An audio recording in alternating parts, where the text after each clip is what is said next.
Hello students, मैं professor PN Singh आपका स्वागत करता हूं हमारे यूट्यूब चैनल पर। आज मैं इस वीडियो लेक्चर में क्लास 9th केमिस्ट्री के first chapter matter in surrounding के बारे में डिस्कस करेंगे। First chapter matter in surrounding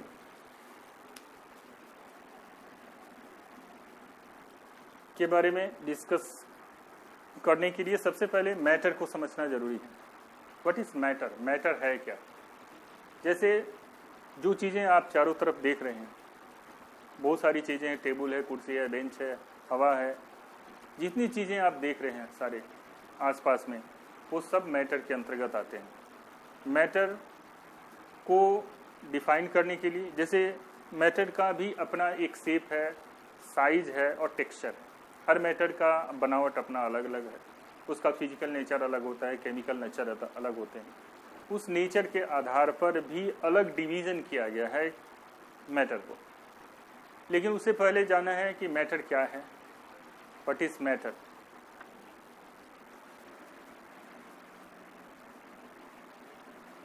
matter किसे कहते हैं?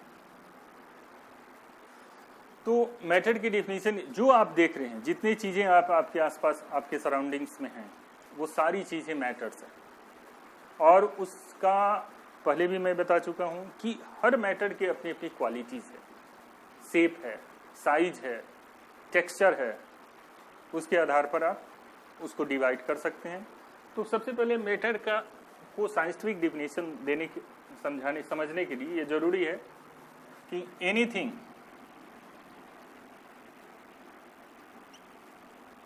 Anything which occupy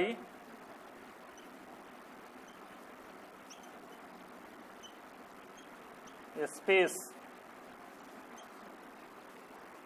and have mass is called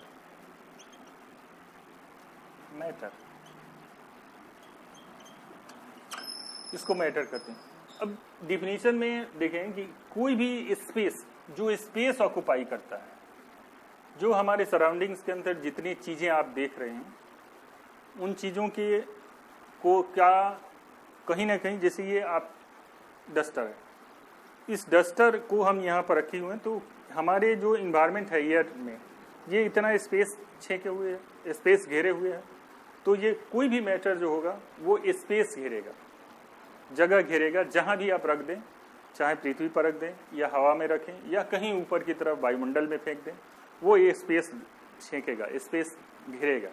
तो जो स्पेस कवर करता है। और दूसरा पॉइंट है मास, जिसमें मास हो, है मास। तो इसका मास भी होगा। मान लो कि 100 ग्राम इसका मास है, तो 100 ग्राम इसका और स्पेस में, तो कोई भी मैटर जो है उसके दो पार्ट में उसके डिफाइन कर सकते हैं कि एक स्पेस घेरेगा, इस जगह घेरेगा, और दूसरा उसमें मास होगा, भार होगा। आप ये इस चीज को ले लीजिए, इसमें इसको भी अगर ईयर में रखते हैं तो कहीं जितनी इसकी कैपेसिटी है, वो कैपेसिटी के अनुसार ये अपना इस स्पेस में जगह घेरती है। इसके बाद इसका मास 10 ग्राम या 15 ग्राम होगा। तो जितनी चीज़ें आप देख रहे हैं पूरे हमारे सराउंडिंग्स के अंदर, वो सभी मैटर के अंतर्गत आते हैं। और इस मैटर को डिफाइन करने के लिए ये जरूरी है कि कोई भी चीज़ जिसमें जो स्पेस घेरती है या स्पेस छेंकती है, या हैव मास, जिसमें कुछ न कुछ द्रव्यमान है, जितना भी हो, बड़े भी चीज़ें हैं। अब कोई पहाड़ है तो उसका द्रव्यमान सबसे ज़्यादा है, पेन है उसका द्रव्यमान 10 से 5 ग्राम है। तो सब डिफरेंट तरह के मैटर्स हैं और डिफरेंट तरह के उनके टेक्सचर्स हैं, उनके बनावट हैं, उनके बनावट के हिसाब से ही अपनी जगह को वो घेरते हैं। मैटर की डिफिनेशन, जैसे टेबल, कुर्सी, बेंच, एग्जाम्पल में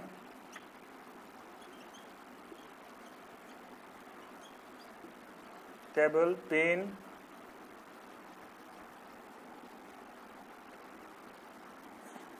चेयर, etc, एनीथिंग, कोई भी चीज आप ले सकते हैं इसमें मैटर को डेफिनेशन। अब सेकेंड पॉइंट मैटर से रिलेटेड है कि एंशिएंट व्यू क्या कहता है। मैटर से रिलेटेड एंशिएंट व्यू क्या कहता है, तो एंशिएंट दो तरह की फिलॉसफी सबसे इंपॉर्टेंट होती है। एक फिलॉसफी इंपॉर्टेंट है एंशिएंट टाइम में, पहली फिलॉसफी है इंडियन फिलॉसफी और दूसरी फिलॉसफी है ग्रीक की फिलॉसफी। तो इंडियन की फिलॉसफी जो है वो क्या एंशिएंट इंडियन फिलॉसफी कहती है कि कोई भी जो मैटर है, सब्सटेंसेस है, वो 5 तत्वों के मिलने से बनी है। वो 5 तत्व क्या है? Ancient view of matter.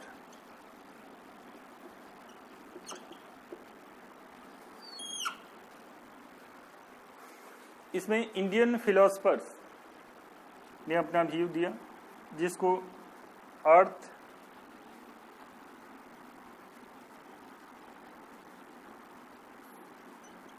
Air, water,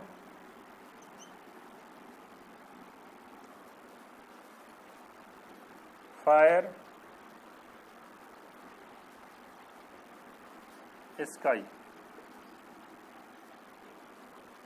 Indian philosophy कहता है कि कोई जो मैटर है वो इस 5 ही एलिमेंट, बेसिक एलिमेंट्स के मिलने से बनता है। एक अर्थ, एयर, वाटर, फायर और स्काई। इसका नाम उन्होंने पंच तत्व रखा।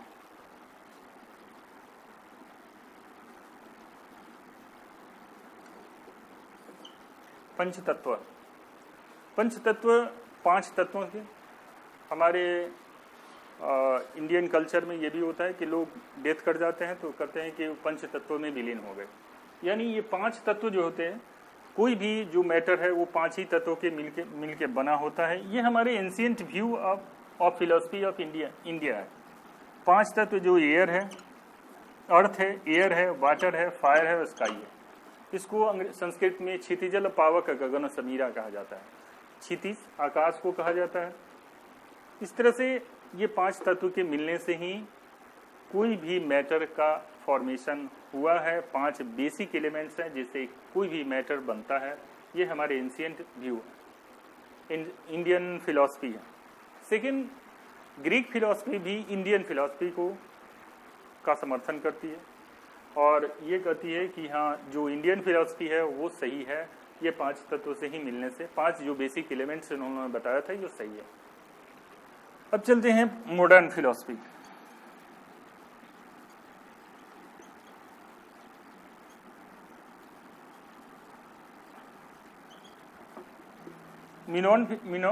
मॉडर्न फिलॉसफी साइंटिफिक बेस पर आधारित है। जो भी मैटर होते हैं उनके टेक्सचर, कलर और ओरिएंटेशन, जो बनावट है, शेप, साइज और टेक्सचर जो कहा जाता है, उसके आधार पर उसका डिवीजन किया गया और उसमें देखा गया कि उसके फिजिकल और केमिकल नेचर के आधार पर मैटर को क्लासिफाई किया गया, डिफाइन किया गया। पहले फिजिकल मैटर के आधार पर हम उसको एक एक करके डिस्कस करेंगे। केमिकल मेथड्स अभी आप लोगों को नहीं पढ़ना है। फिजिकल मेथड्स क्या है?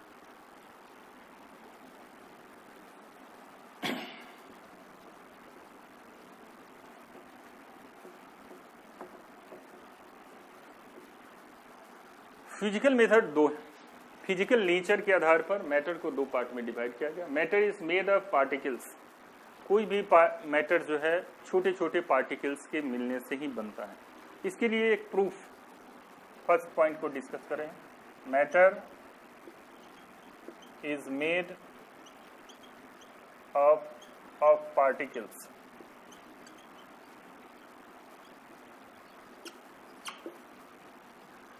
कोई भी मैटर जो है छोटे छोटे पार्टिकल से मिलकर के बनते हैं। इसके प्रूफ के लिए एक एक्सपेरिमेंट हम लोग देखेंगे।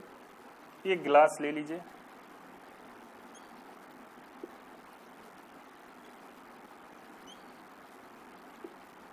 फुल ग्लास हम वाटर ले लेते हैं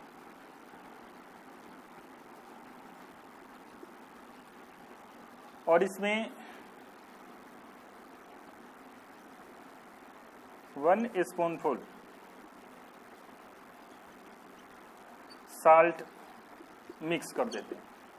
साल्ट मतलब सोडियम क्लोराइड, जो खाने वाला साल्ट, नमक होता है। जैसे ही मिक्स करके स्टार करेंगे, हिलाएंगे, तो ये पूरी तरह से आप ही पर डे घर पर करते हैं। और जैसे ही स्टारिंग करते हैं धीरे धीरे साल्ट के जो मॉलिक्यूल्स हैं पानी के अंदर घुलते चले जाते हैं, और जब पूरे पानी के अंदर घुल जाएंगे तो साल्ट कहीं भी हमें दिखाई नहीं देता है। तो साल्ट गया कहाँ? इसका मतलब ये है कि साल्ट को जैसे पानी में डालेंगे वो छोटे छोटे पार्ट्स में टूट जाता है, मिलियंस ऑफ पार्ट्स में टूट जाता है। और जो वाटर के अंदर इंटर सेलुलर स्पेसेस होते हैं, इंटर मोलिकुलर स्पेसेस होते हैं, उस स्पेस में वो इंटर कर जाते हैं, जिससे पानी के वॉल्यूम में किसी तरह का इंक्रीजमेंट नहीं होता है, बढ़ता नहीं है, क्योंकि ऑलरेडी उसमें इतना स्पेस होता है कि हम मैक्सिमम अमाउंट ऑफ साल्ट या anything which are easily dissolvable in water, ये आसानी से अगर डिजोल्व कर जाता है इसमें, तो उसको आसानी से इसमें डाल देंगे और ये मिल जाए। तो ये प्रूव करता है कि matter is made of particles, छोटे छोटे पार्टिकल्स से मिलकर के बने हैं। Is it clear? इसमें हम साल्ट भी ले सकते हैं, साल्ट के अलावा शुगर भी ले सकते हैं, क्योंकि शुगर पानी के अंदर आसानी से डिसॉल्व कर जाता है, शुगर भी ले सकते हैं। आप देखेंगे कि शुगर आसानी से स्टायरिंग करने के बाद ये इसमें घुल जाता है, और घुलने के बाद वो मिलियंस ऑफ स्मॉल पार्टिकल्स में टूट जाते हैं, और ये स्मॉल पार्टिकल्स जो है इंटरसेलुलर स्पेसेस के अंदर इंटर कर जाता है, जिससे वो हमें दिखाई नहीं देता है, और आसानी से हम जो उसको अच्छा सोलेबल में मानते हैं। अच्छा सोलेबिलिटी, चूँकि साल्ट और वाटर की सोलेबिलिटी अच्छी होती है, उसकी सोलेबिलिटी सबसे अच्छी मानी जाती है। Second point, how small is the particles of matter.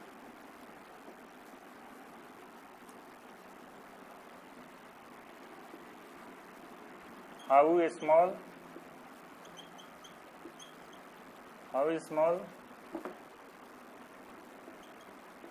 the particles of matter?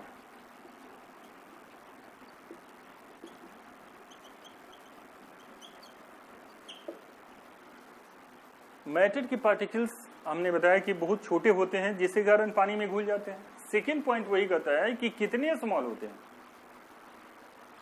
कितने छोटे हो सकते हैं। तो इसके लिए प्रूफ के लिए आप डिटॉल ले लीजिए, एक गिलास पानी ले लेंगे या एक मग, बड़ा मग में पानी ले लेंगे,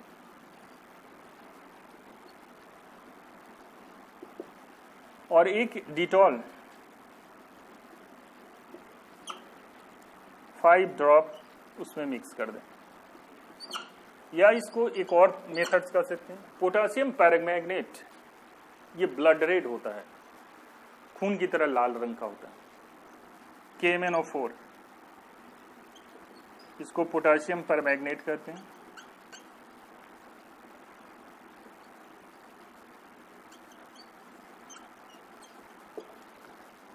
फाइव ड्रॉप इसका या 5 ड्रॉप इसका, कोई भी, ये आसानी से, ये केमिकल्स है, आसानी से आपको मिलेगा नहीं, और ये डिटॉल आपके घर में होगा।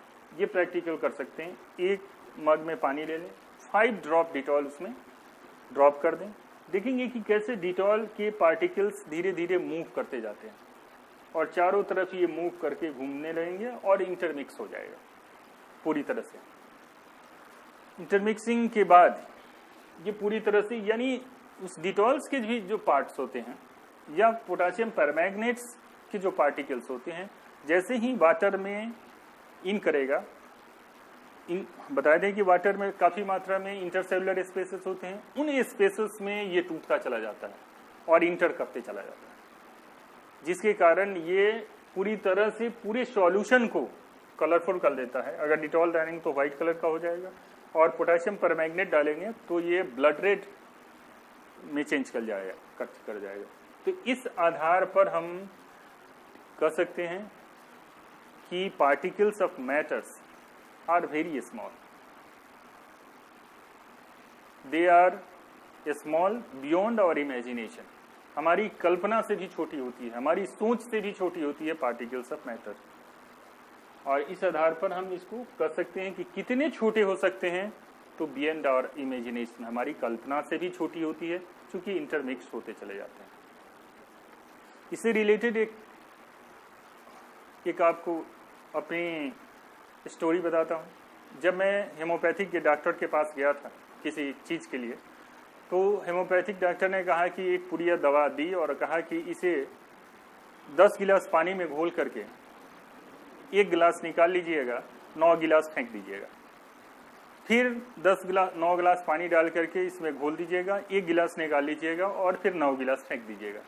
फिर तीसरी बार 10 गिलास या 9 गिलास पानी लीजिएगा, फिर उस गिलास को, जो सॉल्यूशन आप निकाले हैं 1 गिलास, उसको घोल दीजिएगा और इसमें से जो लास्ट बचेगा, इसमें से फिर 9 गिलास फेंक दीजिएगा। 1 गिलास निकालने के बाद उसमें से 1 चम्मच निकाल करके आप पी लीजिएगा।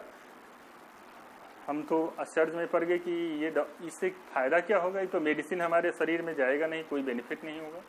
जब दूसरे दिन मैंने जाकर के पूछा तो उन्होंने बताया कि ये मेडिसिन की पोटेंसी होती है, जैसे जैसे आप घोलते जाएंगे वो नंबर्स ऑफ स्मॉल पार्टिकल्स में टूट जाएगा और उसका स्ट्रेंथ यानी ये पावर बढ़ते चला जाता है।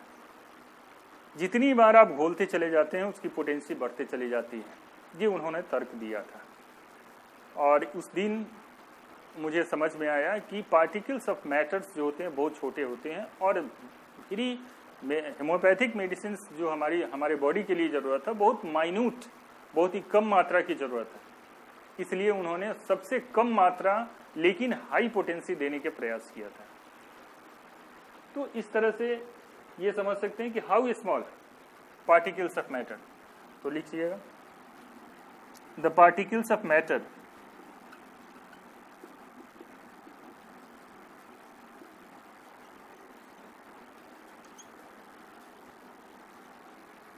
are very small,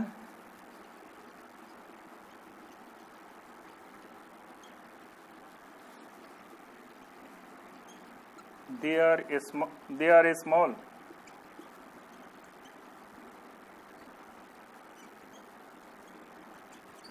beyond our imagination.